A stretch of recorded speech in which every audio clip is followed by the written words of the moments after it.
Hi guys, and welcome to the video for today, the 22nd of April 2026. So let's go through my watch list, what we're trading, and what is next for these stocks. Starting here on ELPW, so watching this one over 2.8, expecting it to break over and squeeze at least 8% from entry. Looks good for a day trade in the falling wedge, lots of volume, already broken over 2.315 just here. I'm just going to move this to more 2.3 and blast it up, and also broke over 2.8 also around here, as you can see, at around 9:55 Eastern time, and when we did break over it, we shot up to the next resistance of around plus 12% sort of move. So yeah, it looks good on this one, ELPW, and I'm watching it for a day trade over 2.8. However, if you were to lose 2.3 on this one, the key support here, I do expect it to be done. It will be beneath Bollinger Band Center here, and therefore be 65% more likely to remain beneath the orange line, and it'll act as resistance 65% of the time, and we'll just see constant rejection. And yeah, basically 2.3 line in the sand of the chart for this one on ELPW. So going to 4-hour time frame, that's for a day trade. So what do we need for enabling to hold this overnight in a safe manner?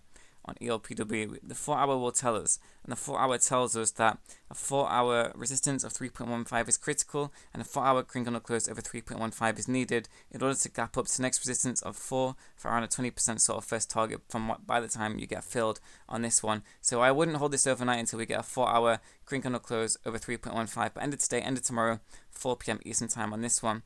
And remember, like the key level 2.3 on this one, if we lose that, we're done. For a day trade, swing trade, holding this overnight, just completely the stock is done, in my opinion. And going on the daily time frame, so if you want to hold this for more than just a couple of days and over a series of days, you can wait for a daily close over 3.15. But if we've already hit 4, that can be a first target. But if we've already hit that, then a daily close over 4 would see us continue towards 5, just in round price targets, and ultimately a second target after 4 of plus 50 sort of percent. So ELPW looks good. I'm mainly focusing on a day trade in that 5-minute time frame. Currently rejecting, may come back down, and something to watch after 1 p.m. Eastern time for today. So we'll have to wait and see on this one. Bit of an indecisive market right now. So Poet, I was watching this one. I think this one might be really good for a swing trade. It's a bit too slow for a day trade, I think. So basically for a day trade, what you need is a push beyond 13.5, and I'd expect it to run at least 5% just for a scalp, to be honest. It's just massively in this massive range here between 11 and 13.5. It's only 20% sort of range, which is normal for stocks that I trade, 20-30% sort of gaps. Well, it seems bigger because the volume is a bit littler, a bit smaller on this one.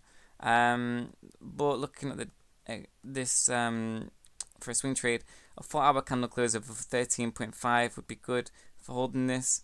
And I would expect the next just general price target to be 15, to be honest, in this one. So 4-hour candle close over 13.5. I wouldn't even look at the daily. Just a 4-hour candle close, green candle close over 13.5 to see a sort of 10% first target on that one.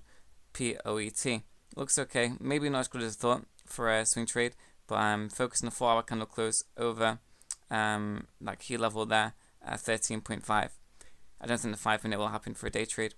And then looking at AGPU, so I was watching this one, over 10.2 potentially on this one. Keeps on rejecting from 10.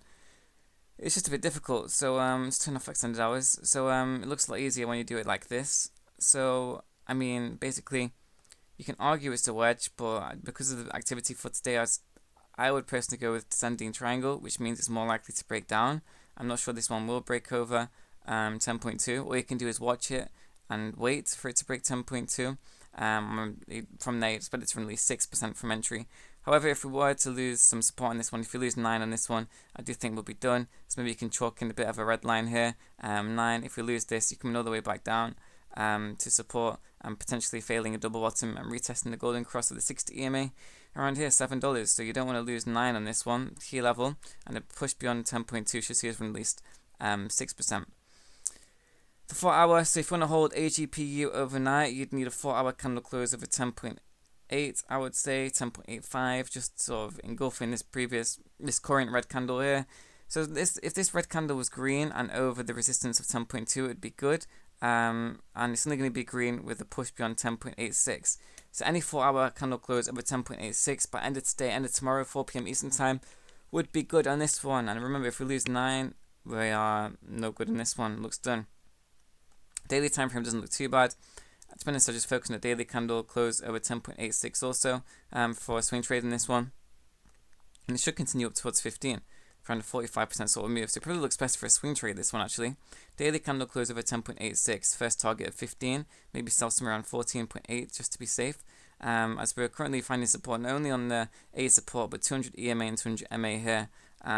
So yeah, maybe a good candlestick formation could occur on that one. So hopefully, take this information and take it on board. I still like this on the 5-minute ELPW. AGPU looks best for a swing trade in my opinion, and I keep an eye on Poet in the 4-hour over 13.5. So check us out, link in the description and the Twitter bio. So thanks guys, and catch you all later.